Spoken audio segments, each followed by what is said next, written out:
it's time for Tom the Tank. Hello. Happy Friday, guys. Happy Friday. Well, we're watching some thunderstorms out to the west of us. They'll be flirting with the area this weekend. Got to keep our eyes on those. Lots of moisture expected. Dew points are a measure of moisture. We had readings drop to the upper 50s for a time today, but see how they cycle up as we go through Saturday, and by Sunday it gets downright steamy. That lasts into part of Monday as well. It's that moisture which we're going to find a way to lift and produce some rain from. There's the forecast tomorrow morning. Dew points of 64 are kind of moderate. When you get up to the upper 60s and the low 70s, that's when you get really humid. There's the forecast Sunday. There's Sunday evening. And then we get an increase in moisture in the atmosphere and presumably thunderstorm chances as well. There are two weather systems that are going to affect us. The first is producing these storm clusters out to the west of us. There's another one coming out of the Rockies. And between the two of them, we're going to have some clusters of storms going across the area. Look at the big cold cloud tops, in particular this one.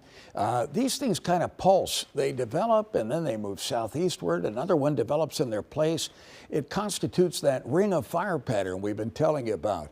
Heat down here, 100-degree temperatures. Storms rotate around its periphery. Here's the latest. Crossing the Mississippi now into west central Illinois. That's a thunderstorm watch in parts of Missouri. And there you can see the heat that's producing it. The southerly winds that carry the moisture into these things are coming up through the same air mass that sent Oklahoma City to 103 today, Dallas to 105, Houston hit 102. You get these little wind maxima around that hot air mass. And here's one that's going to come right there, put us right under the nose of the thing tomorrow afternoon and evening. That's where the air is lifted. So we'll take all that humidity, you lift it. When you do that, you cool it and you get thunderstorms to form. So the first one goes through with some pretty good rains, and a stronger one comes in, puts us under the nose of that late Sunday or Sunday night and into Monday.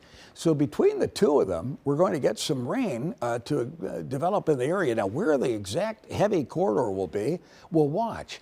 But here's a simulation where the rains ought to be tomorrow morning. We're okay, a fair amount of cloud cover, not a lot of rain. There's 1 o'clock or 12:30 tomorrow afternoon.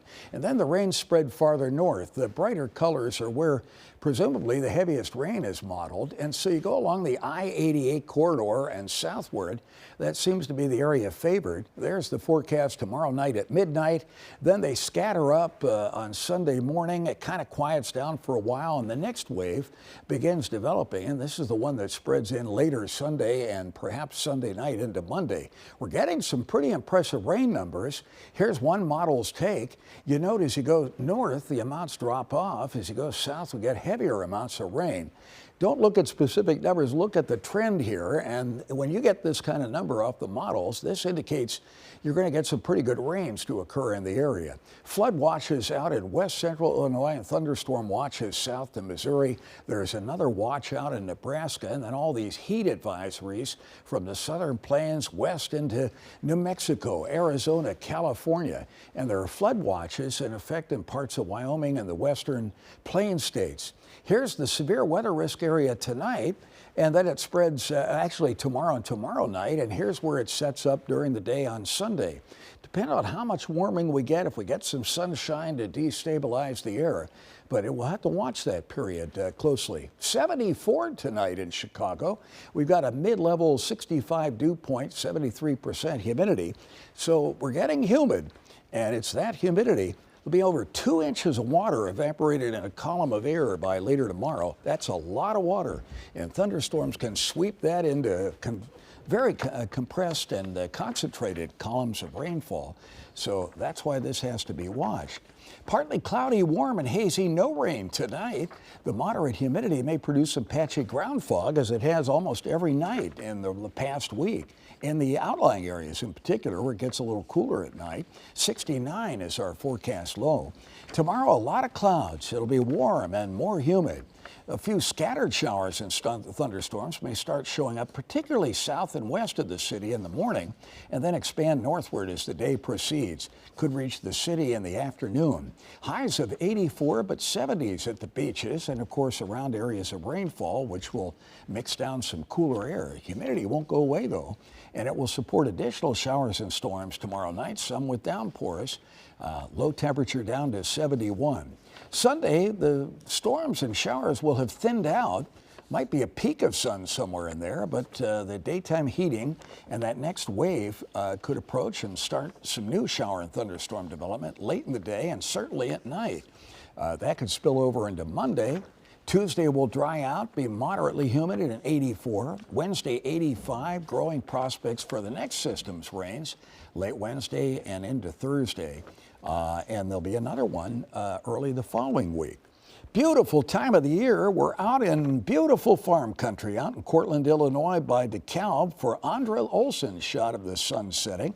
Rick Vaughn spotted this power paraglider over Moni Thursday evening.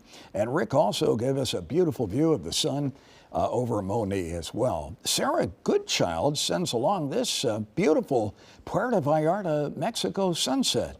That's pretty. And Mary Fogelsong spotted this fella and Googled it and found out it was a great spangled fritillary.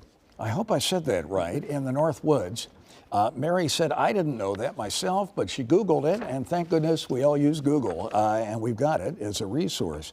That's a pretty cool shot. Patricia Carr showed ground fog in Prairie Grove, Illinois. That was this morning at 6:20. And Kim Sifoni caught this interesting sky with decaying jet trails over, or jet contrails over Crystal Lake. Finally, Christina, a swath of rainbow colors produced as the sunlight was refracted by some ice crystals and broken down to its component colors, which are all the colors of the rainbow. So it makes for an interesting patch on the clouds. Happy Friday, guys. I hope we dodge those showers at times, at least get some things done outside. But they'll be around. Thanks, Tom. See you guys.